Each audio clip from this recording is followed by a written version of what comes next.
Bismillahirrahmanirrahim. My name is Zunaira Akram from Multan Public School and College. I hope that you all are fine and enjoying good health at home. I warmly welcome you in this class of chemistry.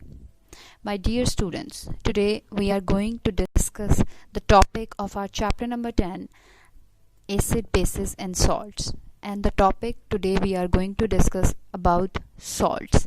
In this topic, we'll discuss general characteristic properties of salts, preparations, different methods to prepare the salts, and types of salts. Salts are ionic compounds generally formed by the neutralization of an acid with a base. Salts are made up of positive ions, that are cations, and negative ions, anions. A cation is metallic and is derived from a base. Therefore, it is called a basic radical, while an anion is derived from acid. Therefore, it is called acidic radical. As we have discussed in our previous slides about the neutralization reaction, so same the salts are produced by the combination of an acid and a base. Dear all, a salt gets its name from the names of the metal and the acid. As you can see in this table 10.4 that is present on our book page number 38, they have given you a table of metal, acid and the salt name. In this, the metal sodium reacts with hydrochloric acid and form a salt, that is sodium chloride. Potassium reacts with nitric acid and form potassium nitrate salt. Similarly, zinc react with sulfuric acid and form zinc sulfate. Calcium react with phosphoric acid and form calcium phosphate. Silver react with acetic acid and form silver acetate. Now, the characteristic properties of salts. Salts are ionic compounds formed in crystalline form. They have high melting and boiling point. Most of the salts contain the water of crystallization, which is responsible for the shape of crystals. Number of molecules of water are specific for each salt, and they are written with the chemical formula of salt. As you can see in this example given below, copper sulfate along with the 5 molecules of water. Yes, so these salts were having the water of crystallization. How many molecules of water are there in copper sulfate? So there are 5 molecules of water. Similarly, calcium phosphate is also having that 2 molecules of water. Number 4th property is salts are neutral. Yes, as the salts are ionic compounds and ionic compounds are formed by the positive and negative ion, so the salts are generally neutral compound.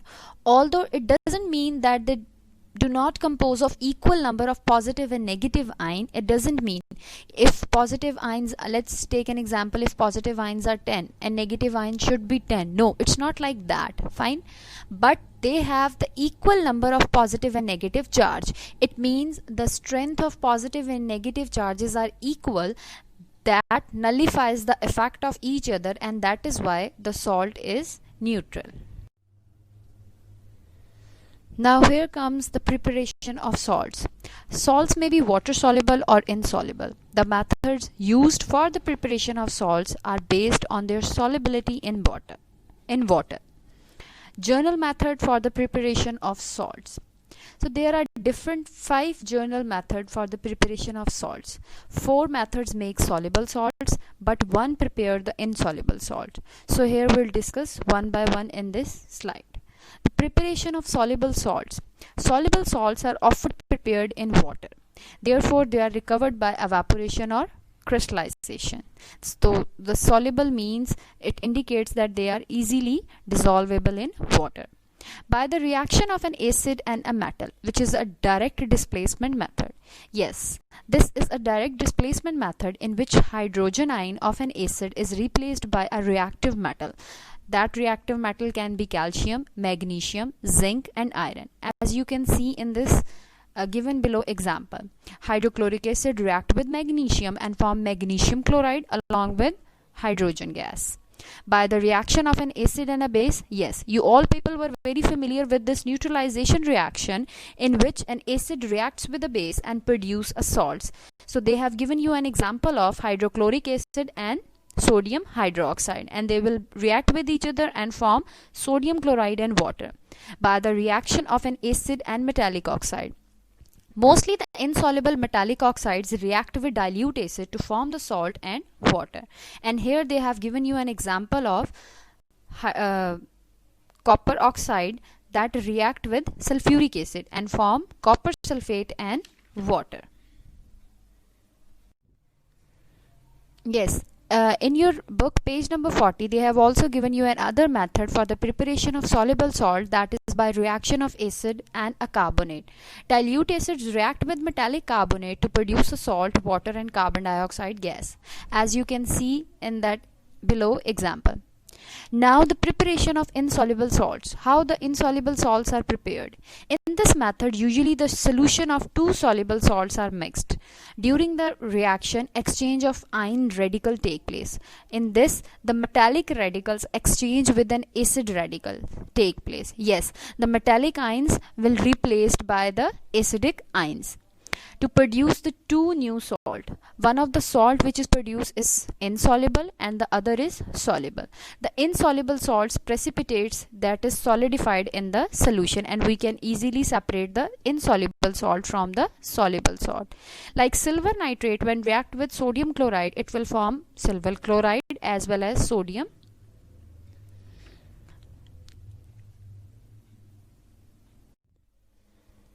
After the preparation of the salts, here comes the types of salt. So there are main classes for the salts are normal salts, basic salts, mixed salts, acidic salts, double salts and complex salt. Number 1 is normal or neutral salt.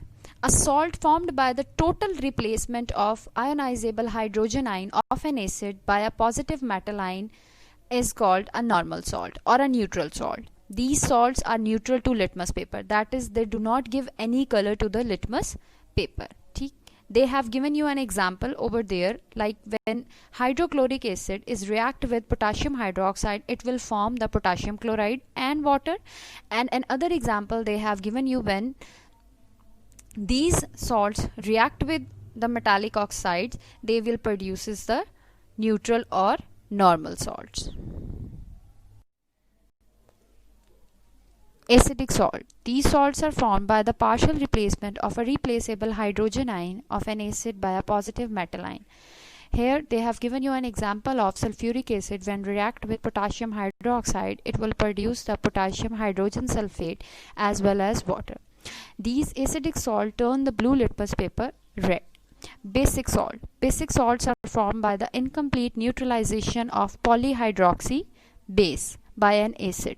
This polyhydroxy base mean, as you can see in the below example, aluminium hydroxide when react with hydrochloric acid. This aluminium hydroxide is having the 3 hydroxyl group attached with it. So that is why it is called a polyhydroxy base. Mixed salt. Mixed salts contain more than one basic or acidic radical. Bleaching powder is an example of mixed salt. Now the double salt. Double salts are formed by the two normal salts when they are crystallized from a mixture of equimolar saturated solution. The individual salts component retain their properties. The anion and cation give their respective test. Mohr's salt, they have given you this formula, potash alum, ferric alum are the examples of double salts. Dear students, the formulas of these salts are very important, and from board point of view, they will give you the name of these salts and you have to write the chemical formula of these salts. Complex salts. Complex salts on dissociation provides a simple cation and a complex anion or vice versa. Only the simple ions yield the characteristic test for cation or anion. For example, potassium ferrocyanide gives an ionization, a simple cation and a complex anion. I hope that this lesson helps you in understanding the above mentioned all the topics. If you were having any ambiguity, any problem, we will discuss inshallah in our meetup class. Take care of yourself and